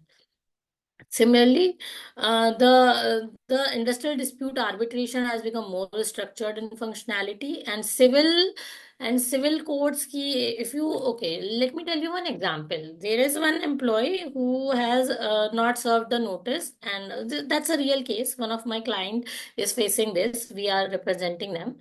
So what they actually did, one of the employee has forged the signature of employer and given the experience certificate. Nowadays, whenever the employee exit and join somewhere else, the experience certificate is also being shared to the previous organization, stating, please confirm whether this experience certificate has been issued by them. I'm talking about those companies who are actually big, who actually hire the agencies to do the background check of the organization. Now, what actually happened?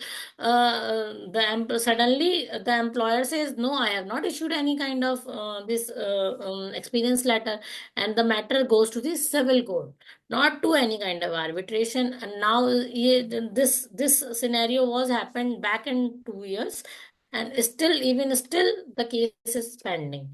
So this is what the civil court is happening. The lot many cases, lot many cases are there are pending there. So which is why there is no such resolution they are getting in civil courts, which is the reason why the industrial tribunal concept are being come into the picture.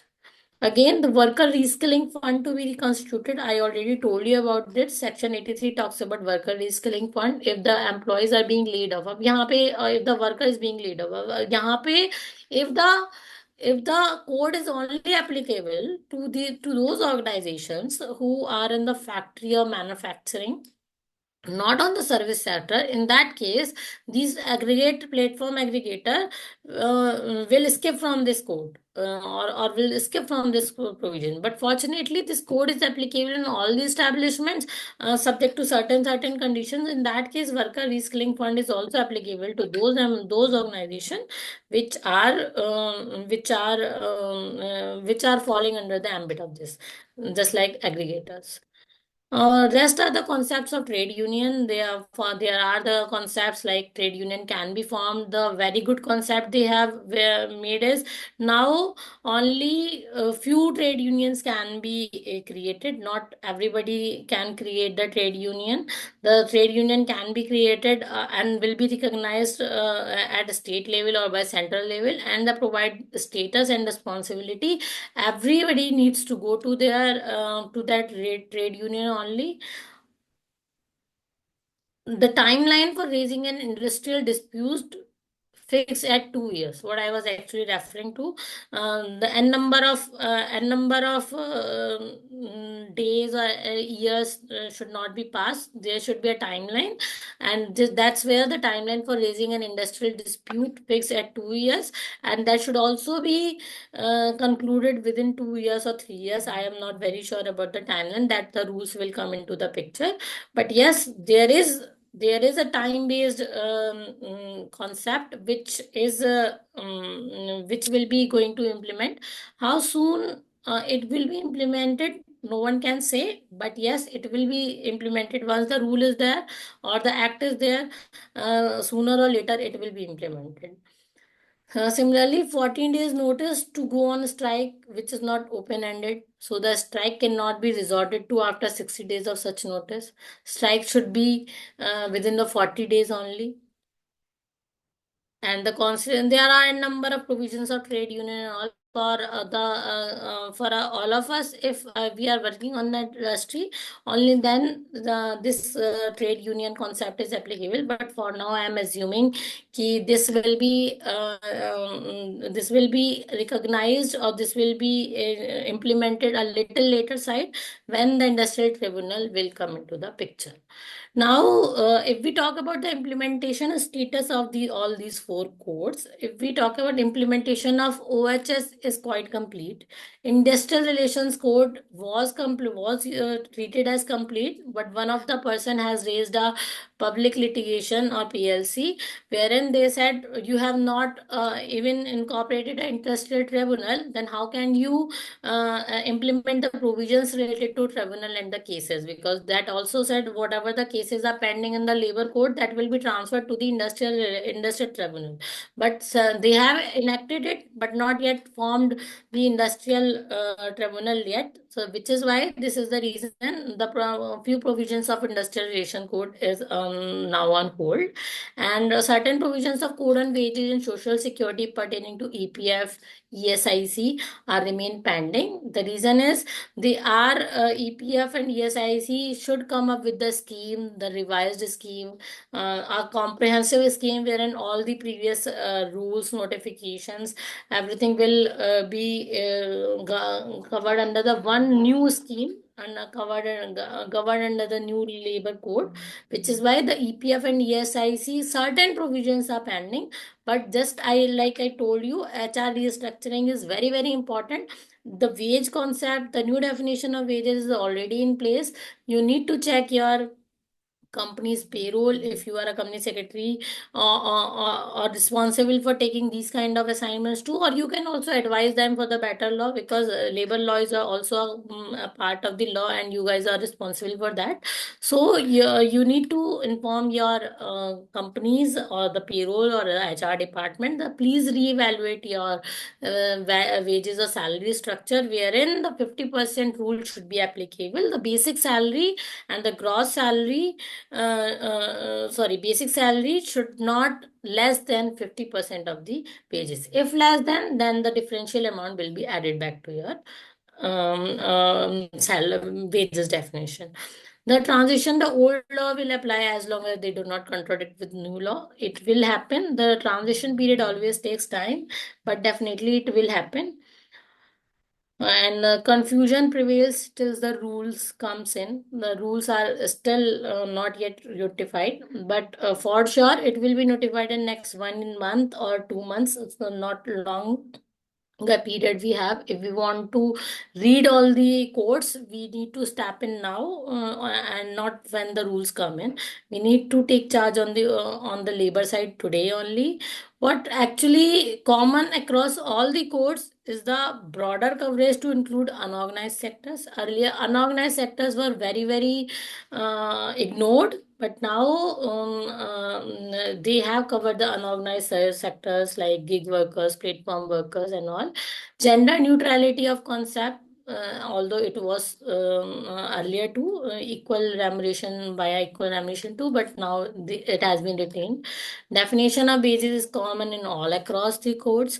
Minimum wages is a universal right, not restricted to a scheduled employment. Occupational safety and health is also a universal concept, including the service sector and unorganized sectors. The inspector would also be a facilitator. Concept of compounding of offense came into the picture earlier. It was not. Prosecution not for violation but for non-compliance. Penalty are very stringent in case of prosecutions. So that's all from my side. Now I am open to hear all the queries. I hope I did justice to give a key insights for all of us, where all we can step in, where all we can explore the opportunities, and how we can explore our clients, how we can retain the clients, not only for the secretarial matters but also for the labor law matters. That's how I do for my clients. And we can also since anyone who is a female consultant, they can also step in onto the posh side. The posh is also one of the biggest area where we can advise, where we can play a key vital role. Similarly, all the labor law courts is giving us the ample opportunity to step in, to take benefit, to advise, and come out with the come out with the example that company secretaries are also in this field, and this is not the very untouched area. And very beautiful thing for this aspect with the labor law, most of the companies are not following it. Most of the company, मतलब आपको ratio आप ये लगा लो कि 70 और 30 का ratio है। 70% company follow कर ही नहीं रही, उन्हें पता ही नहीं है। So one other aspect what we actually do for our clients is the labour law audit, labor compliance checklist. What the labor law audit is, the companies actually internally do the labor law audits. They know, they hire us for knowing the gaps, what should be done and what is happening, the gaps between the compliance part and all the key provisions, and the compliance checklist, the labor law compliance checklist, where we can approach, or we can they do take us the timelines, deadlines. And this is not the only labor, these four codes, this is just a beginning. You can step in towards the environmental laws as well. What the environmental law is, like nowadays, if you guys have listened the concept of EPR plastic, every manufacturer, every importer, the EPR rules, EPR filing, EPR annual return filing is applicable for all of us. So this is the ambit जिसका कोई अंत नहीं है. So why to wait, let's go. नहीं? Thank you very much, Kanchanji. It was really an insightful session, I believe. And as you rightly said, yes, the opportunity is immense for us. For a company secretary, if today also we are saying that we need opportunity, then definitely we need to introspect. Because starting with Companies Act and the end is nowhere. We can go into labor laws, we can definitely look into POSH, and POSH is, I believe, these days is really acceptable by industry also. And recently in our this board report, right, we are also mentioning that POSH compliances has been done or not. So these things will definitely create a larger impact in the corporate. But I believe this you have really touched upon all the headlines of all the four labor codes, and indeed told us the opportunities as a professional which we can explore in the future. So really, thank you for the same. If you allow, I have a few questions by the participants. So can we take it up one by one? Yes, please. Yeah, uh, definitely. Let me. It's by Sudhanshu Singh. He is saying that any variable or incentive will be considered for basic calculation, or basic will be calculated on gross. So basic will be calculated on gross. If you have the variable components in your salary, so how the people and structuring it, let's suppose there is a variable concept, like let's take the incentives. कुछ employees को कभी incentive मिलता है, कुछ employees को कभी incentive नहीं मिलता. तो उस केस में ग्रॉस सैलरी हमेशा सेम नहीं रहती. Gross salary always varies from one two another.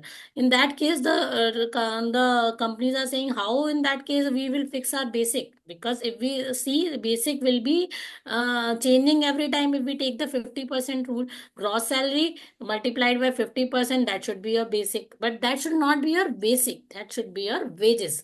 So the basic contains three components: basic salary, dearness allowances, as well as retaining allowances. So whatever the variable component you have, to make and to cover that in the under the definition of wages, and to make it the wages, you can take the help of the component retaining allowance. You whatever the variable part, you can put under the retaining allowance and keep your basic and dearness allowances as freezed.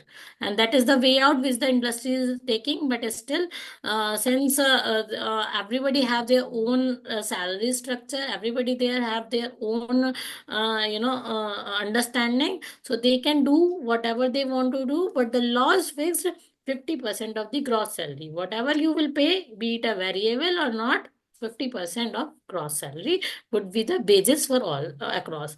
Again, people are thinking कि 50% people are thinking कि 50% में variable component include नहीं होना चाहिए. So that will be that should not be the right interpretation. I should say that should be included, and that has to be wages should be 50% of gross. Whatever gross salary is what, जो भी आप employee को pay कर रहे हो वो सब gross salary. Next question is, are these code already implemented across India, or is still some states yet to implement, and by when? No, this is implemented across India. Only the rules are pending. The rules, central rules are pending and state rules are pending. But the code has been implemented 21st November 2025. But if you read the code, there are certain provisions which are referring to the rules. Like there are certain provisions which are saying as may be prescribed, as may be prescribed. Those prescribed things has not yet been prescribed. तो इसलिए people are under the impression कि ये rules का भी कुछ काम, sorry rules अभी आए नहीं है तो एक्ट में हमें काम नहीं करना. No, this is not the scenario. Act आ चुका है, वो ऑलरेडी इम्प्लीमेंटेड है. उसके जो भी आपको कॉन्सेप्ट्स हैं जो बिना रूल्स की सहायता से आप कर सकते हो, जो बिना रूल्स के इम्प्लीमेंटेशन से आप कर सकते हो, इन that case that needs to be implemented right away. Just like the concept of wages, just like the concept of appointment letters, just like the concept of contract review, just like the free health checkup, but not the free health checkup that is being referred there to the rules. But there are various provisions which can be implemented without the help of rules, and that should be done. Next question is whether gratuity rules under new labor code is applicable to the employees who joined organization prior 21st November 2025. Look, gratuity is a section on which it is applicable. Again, certain provisions are being referred to rules, but for the gratuity, let me tell you one key thing. Let's suppose on 21st of November, it is applicable. And anybody who's going in the month of December, or let's suppose in the month of now, December has already been left. So let's suppose any employee is resigning in the month of February. In that case, the gratuity should be calculated in accordance with the new rule, new act, new provisions. Not much difference, but yes, since the gratuity is applicable, you need to go back to your actuarial. They will calculate कि इस employee का कितना gratuity बनना चाहिए, और accordingly वो आपको करेंगे. आप उसको provision को ले सकते हो. One more key thing I want to highlight here. Since 31st March 2025, 26 is coming up, and every balance sheet need to have a provision for gratuity as well. So this is the time where we need to take up, this is the time where we need to stand up and think up कि हमें अभी से ही planning करनी है और हमें actual से valuation करानी है कि हमें प्रोविजन 31 मार्च की बैलेंस शीट में क्या लेना है. क्योंकि since the code has been change, the formula somewhere has been change, fixed term employment has been covered.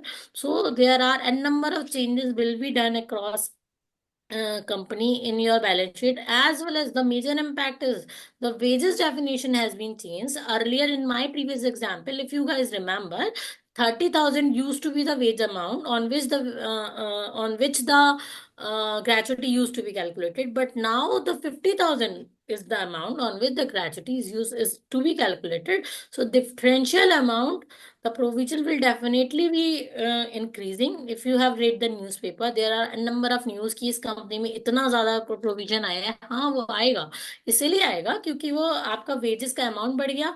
मान लो किसी कंपनी के 3,000 एम्प्लॉय हैं, तो 3,000 में अगर किसी का 3,000 भी प्रोविजन बना तो ऑब्वियसली वो ज्यादा हो जाएगा। तो इसीलिए ही आपको अभी से ही प्लानिंग करके 31 मार्च में करना है। Yes, for your answer, for the question of your answer, gratuity is applicable and need to be calculated whenever the person exits after November 2025. Okay. Next question. So, what about previous cases where no nomination is there? Then company is required to pay whom or to government? No new, if the look, since now there are a number of provisions which not should, which is not implemented. हो सकता है कि किसी organisation ने वो किया ही ना हो, कुछ भी ना किया हो सकता है। तो यही हमारा रूल आता है कि हम उन्हें पिच करें और उनका प्रीवियस नॉमिनेशंस ले लें। और दिस इज अभी कहीं किसी को सबमिट नहीं करना है, तो it's better to take the nomination.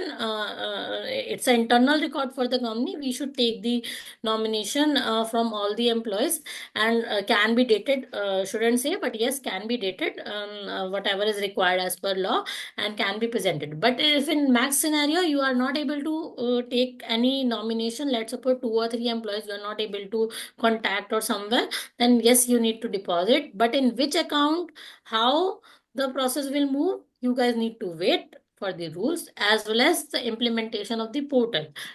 इसका मेरा मतलब क्या है कि अगर जैसे रूल्स तो आ गए, रूल्स में उन्होंने बोल दिया कि जैसे रूल्स में उन्होंने बोल दिया कि आपको जमा करना है, बट जमा करने के लिए उन्होंने पीएमएनआरएफ का जिस तरीके से लिंक देते हैं कि आपको यहाँ जमा करना है, बट उन्होंने डिपॉजिट करने के लिए कोई लिंक नहीं दिया, तो वो कैसे जमा होगा? फिर वो फंड आप लेके थोड़ी ना जाओगे कहीं पे।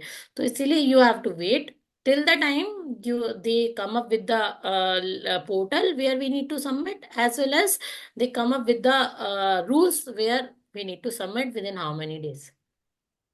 Okay.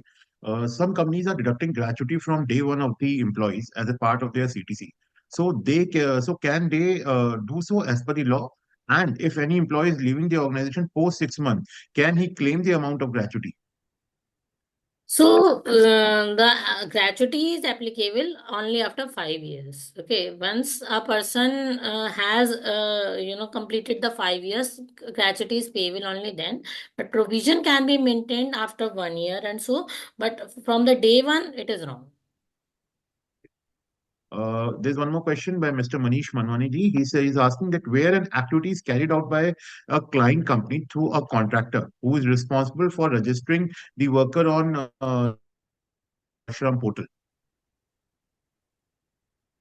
Actually, he's asking who is But the question responsible for is, registering those workers okay, on earlier e-Shram portal. Is it company or contractor?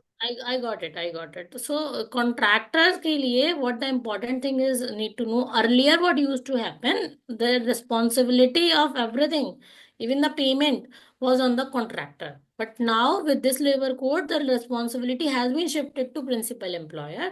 तो basically कुछ भी नहीं करा तो गर्दन जो पकड़ी जाएगी वो प्रिंसिपल एम्प्लॉयर की पकड़ी जाएगी। तो इसीलिए आप लोगों को the principal employer responsible for everything now, not only the registration but also for the payment, but also for the ensuring whether the payment is being done, but also for the overseeing कि उनसे over time तो नहीं कराया जा रहा है या somewhere somewhere. जैसे अगर आप if you look at the example of security guard, तो सिक्योरिटी गार्ड के संग बहुत ज्यादा जाती होती है, उनको बहुत ओवर टाइम करा लिया जाता है जो टोल पर बैठे होते हैं इस टाइप से। तो उन अब पहले क्या होता था, कॉन्ट्रैक्टर की जिम्मेदारी है, तो कॉन्ट्रैक्टर अपने आप देखता था उनको कितने पैसे दे रहा है, कितने दे रहा है, पता नहीं होता था। Now everything with the help of this code, every responsibility is shifted to principal employer. That's why if you have listened the line, this is the prominent nowadays कि कोई डिफरेंस नहीं है, कोई भी डिफरेंस नहीं है प्रिंसिपल एम्प्लॉयर में as well as contractor में. It just the contractor is being hired to provide the labor to get the work done. Okay. Just a last question, as Pinky Gautam ji is asking that you have discussed about the point while we change the name on MCA portal by filing INC 24, then only we have to change in wages code in SS portal. In wage code only in SS portal. So can you just bit highlight on this point? So basically, let's suppose my company has changed the name. Okay, let's suppose my company's name used to be Kanchan Gupta Private Limited. Let's suppose my name Private Limited है, ठीक है। अब वो जो name है मैंने change करके कंचन Goyal private limited कर दिया due to sir name change of mind. Okay, Kanchan Goyal private limited, now this is the new name I have received, and I had filed INC 24. I have done all the compliances, and MC has approved the name change. Now this becomes the responsibility. We as a consultant or you as a professional in the company, company secretary in the company, you will get this name updated and across all the sectors, like all the banks, all the authorities, all the vendors, GST department, income tax portal, everywhere you will update it. Similarly, in the list of it, RBI and all. Similarly, in the list of it, this labor department will also come into the picture, and you also need to get the name updated. So this is where the problem is being arises. When nowadays many registrations are there, let's suppose I'll count down the names where we need to update the name. One is the Shram Suvidha portal. Second one is the PF department. Third one is the ESIC department. Fourth one is the Shebox portal. Fifth one is the labor welfare fund. Sixth one is the employment exchange returns. तो इसमें इतने सारे department में आपको change करना पड़ेगा। अभी अभी जगह आप INC 24 तो हो गया, नेम चेंज हो गया, लेकिन अब जब आप इन सब डिपार्टमेंट से डील करेंगे तब यकीन मानिए 6 महीने भी हो जाएंगे फिर भी वो अपडेट नहीं होएगा। अभी भी मेरी कंपनी को 6 महीने हो चुके, मैं अपडेट नहीं कर पाई। It's not because I don't want to do that, it's because government के अप्रूवल के मैकेनिज्म ही ऐसे हैं कि हमें बहुत ही टाइम लग रहा है। तो that's why I'm saying that now it will be easier, because all the registration will sum up under the Shram Suvidha portal or any other registration, whatever the government may come with the rules. And they will give us, since they have given the provision that the change in management and ownership needs to be reported within 30 days. In that case, we need to, they will also give us the portal where to update. That's what I'm assuming for now. If they are giving, then our life will be easier. Instead of going to multiple department, we will just update in one department and our work is done. Then automatically it will be updated. It's the same like a DMAT scenario. We just update into the KRA, and automatically in all mutual funds or equity holdings, our name or address is updated. I am assuming the government to be good at this level, but अभी वो क्या होएगा वो नहीं पता, but यही होना चाहिए। I hope this is clear. Right, right. So we are done with the questions, and yes, Kanchanji, it was an amazing session, to be very honest. Just to say that more than 65 company secretaries, I believe, they have joined this session, and most of them given a good reviews. They all are saying that it has been an amazing and informative session. To just close it, I request CS Shilpi Bhardwaj ma'am to just please give a vote of thanks and a certificate of appreciation to Kanchan Gupta ji. And yes, Shilpi ma'am is a company secretary of Mahamaya Life Science Limited, which has recently got SME listed. So, ma'am, over to you, please.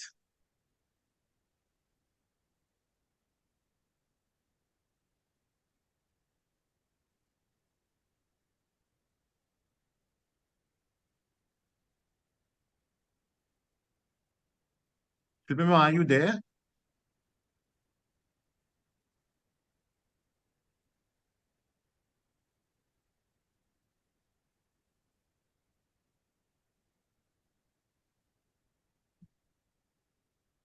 Shilpi ma'am.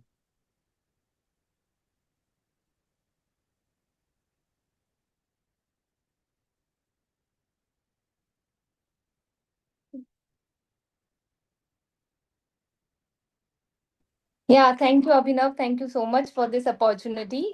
You need to unmute me before you will start Yeah, yeah, this. it's unmuted, ma'am. Thank you so much. It's unmuted. And Yeah. on behalf of the coordinator and all the participants, I definitely like to thanks Ms. Kanchan Gupta.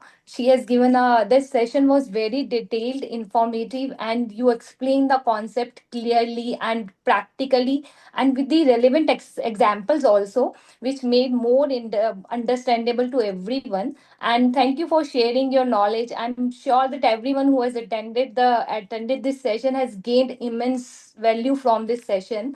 and it is very detailed. Although this is a very trending topic right now in the all companies, getting even all the professionals right now.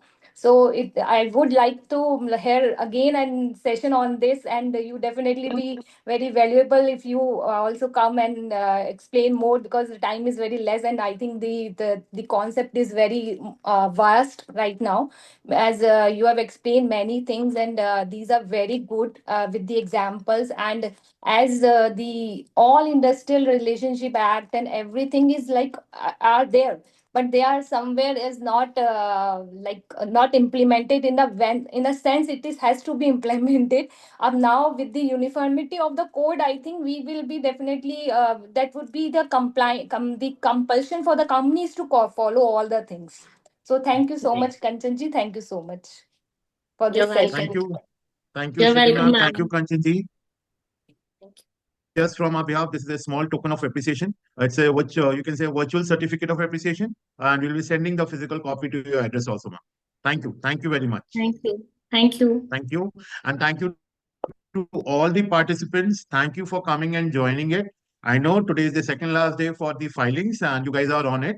So all the best for those, and I am hopeful that our annual filings will be closed by the due date.